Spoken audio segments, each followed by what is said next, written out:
चक्रवात निवार के लैंडफॉल के बाद पुडुचेरी, चेन्नई और महाबलीपुरम समेत तमिलनाडु के तटीय क्षेत्रों में भारी बारिश हुई है। चक्रवात का लैंडफॉल पुडुचेरी के नजदीक सुबह करीब 2:30 बजे हुआ। ये चक्रवात 120 से 130 किलोमीटर प्रति घंटे हवा की रफ्तार से पुडुचेरी और तमिलनाडु के तटीय क्षेत्रों को पार कर गया है। मौजूदा समय में चक्रवात निवार में हवा की गति 100 किलोमीटर प्रति घंटा दर्ज की गई है। वहीं इस चक्रवात के कारण चेन्नई में बहने वाली कुवम नदी का जलस्तर बढ़ गया है। आपको बता दें कि एहतियातन चेन्नई एयरपोर्ट को टेम्परेरी बंद कर दिया गया है। चक्रवात निवार के सुबह के बाद कमजोर होने की आशंका है।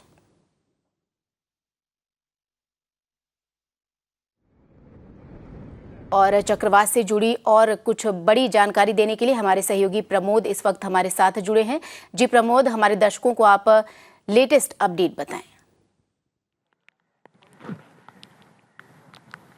Certainly, we're currently at Puducherry, and yesterday this was a location where, just close to this part, there was, the landfall occurred. In fact, to my left is a place, from Puducherry all across to Marakanam is an area where the cyclonic landfall occurred. And what happened is that there was a large amount of water logging, and the other one is about fallen trees and such. In fact, there is a huge patch of area in this beach opposite, close to this beach currently, where you can still see water logging at this part. Officials on various areas are trying to clear the uprooted trees and things like that. The sea still looks rough, and the landfall occurred around 11 p.m. yesterday and went all the way up to 2:30 a.m. and the wind speed, just like you mentioned, came up to 130 kilometers per hour. However, the recent Met updates state that the cyclone has entered the land, and within 6 hours or so, it is expected that it will weaken into a cyclone, and because of the northern region of Tamil Nadu is expected to have a good amount of rainfall. Even yesterday,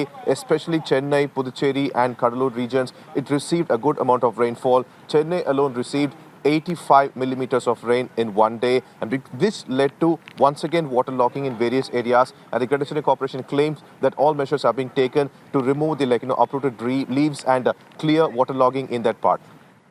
Pramod, आपका बहुत बहुत शुक्रिया इस जानकारी के लिए। तो चक्रवात निवार कमजोर पड़ने की उसकी संभावना है। जिस तरीके से हमारे सहयोगी भी बता रहे थे कि जो स्थिति है सुरक्षा के लिहाज से भी जो प्रशासन वो पहले ही अपनी सुरक्षा चाक चौबंद कर चुका था। अलर्ट जारी कर दिए गए थे 3 राज्यों में ताकि किसी तरह की हानि ना हो। और ये चक्रवात बात करें रात को जैसा लैंडफॉल हुआ, हालांकि नुकसान की यहाँ क्षति की बात नहीं की गई है। और साथ ही साथ जो चक्रवात निवार है इसकी जो गति थी पहले उसमें कमी देखी गई है। 100 किलोमीटर प्रति घंटे की रफ्तार से अब ये है, और इसके धीरे धीरे कमजोर पड़ने की संभावना भी व्यक्त की गई है।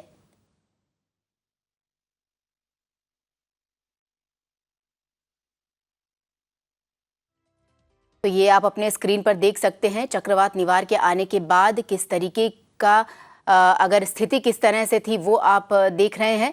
चेन्नई में भारी बरसात हुई, वहीं निवार चक्रवात की वजह से लैंडफॉल हुआ, वो भी आप टीवी स्क्रीन पे 2 विजुअल्स इस वक्त देख रहे हैं किस तरीके से चेन्नई में भारी बरसात हुई। और सड़कों पर चहलकदमी कम देखी गई क्योंकि प्रशासन ने पहले ही लोगों को आगाह कर दिया था, अलर्ट कर दिया था, जो समुद्री किनारे हैं वहां न जाएं, घरों से बाहर न निकलें और सुरक्षित जगह पर रहें। इन सबको लेकर जो 3 राज्य हैं वहां पर लगातार अलर्ट जारी कर दिया गया था। कल से ही जैसे जैसे चक्रवात करीब पहुंच रहा था उसको लेकर लगातार एहतियात बरते जा रहे थे। और ज़्यादा जानकारी लेने के लिए सीधे चलते हैं हमारे सहयोगी प्रमोद के पास। जी प्रमोद, आपसे ये भी जानना चाहेंगे कि क्या किसी तरह के नुकसान की कोई खबर है इस चक्रवात से? Well, as of now, all assessment about the damage report is being studied, and what we could actually find out is a major problem is about waterlogging and tree fall. So far, about life loss, no report has been provided either by Tamil Nadu government or Puducherry government. The Chief Minister of Puducherry earlier spoke, and he said that in various locations there have been uprooted trees which they are trying to clean, and also waterlogging that is also being removed. In fact, in front of Puducherry Chief Minister's residence itself, there was waterlogging. Officials claim that they are trying to move to various locations and remove all the waterlogging problems. The same way, similar issue is occurring in Tamil Nadu as well, especially in Chennai. For 2 days, Chennai saw waterlogging, and after the release of water from Chembrambakam Lake. Water level rose in various locations around Tambram as well. Now the Chembrambakam Lake water level has been decreased from 9,000 cusecs to 7,000 cusecs, and considering that if there is no more rain in the upcoming days, there are chances that the water level could decrease over there. But Met officials claim that for today there will be definitely rain in various locations in northern part of Tamil Nadu. जी प्रमोद, आपका बहुत बहुत शुक्रिया जानकारी देने के लिए। तो लगातार दर्शकों को बता दें कि किस तरीके से हमारे सहयोगी प्रमोद पुडुचेरी में खड़े थे, वहां भी पानी आप देख सकते हैं, पानी का जो स्तर है वो अभी भी पानी सड़कों पर बना हुआ था। फिलहाल रुक कर लेते हैं अपने न्यूज रूम का, जहां पे हमारी सहयोगी गौरी सिंह मौजूद हैं और इससे जुड़ी आपको ज्यादा अपडेट देने के लिए। जी गौरी। जी बिल्कुल श्वेता, और जैसा कि प्रमोद भी बता रहे थे हमारे दर्शकों को कि आखिरकार निवार ने लैंडफॉल कर लिया है। करीब करीब बताया जा रहा है कि रात 2:30 बजे ये लैंडफॉल हुआ है। ताज़ा स्थिति अपने दर्शकों को बता दें कि आखिर ये साइक्लोन कहां पर है इस वक्त, भारत के जो तटीय क्षेत्र है उससे कितना दूर कितना पास है। आपको बता दें कि फ़िलहाल लैंडफॉल के बाद अब ये नॉर्थ वेस्ट की तरफ साइक्लोन बढ़ रहा है। बताया जा रहा है कि करीब 2:30 बजे इस साइक्लोन ने लैंडफॉल किया। आप देख सकते हैं किस तरीके से ये तूफान की स्थिति इस समय कितने करीब है। इस समय भारत के तटीय क्षेत्रों से ये तमिलनाडु की कोस्ट लाइन है जिसके काफ़ी करीब है ये फिलहाल। और जैसा कि देख सकते हैं आप कि तेज़ी से हवा का भी रुख है, और जैसा कि हमारे संवाददाता भी बता रहे थे और तस्वीरें भी लगातार अपने दर्शकों को दिखा रहे हैं किस तरीके से तेज़ बारिश हो रही है, तेज़ हवा भी चल रही थी। और आपको बता दें कि कराईकल और ममलापुरम के बीच में ये लैंडफॉल हुआ था करीब 2:30 बजे रात को, और अब करीब 100 किलोमीटर प्रति घंटे की रफ्तार से ये तूफान आगे बढ़ रहा है। इसकी अब दिशा नॉर्थ वेस्ट बताई जा रही है।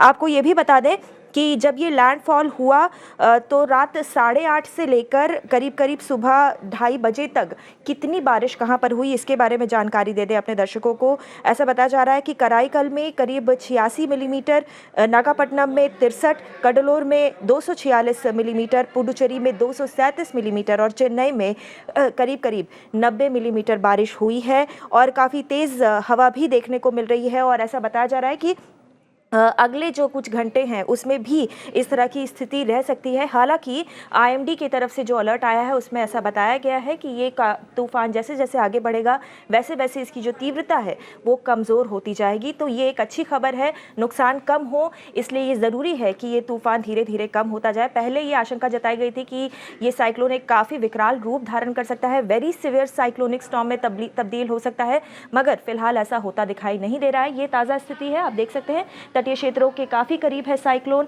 और अब धीरे धीरे ये उत्तर पश्चिमी दिशा में बढ़ रहा है।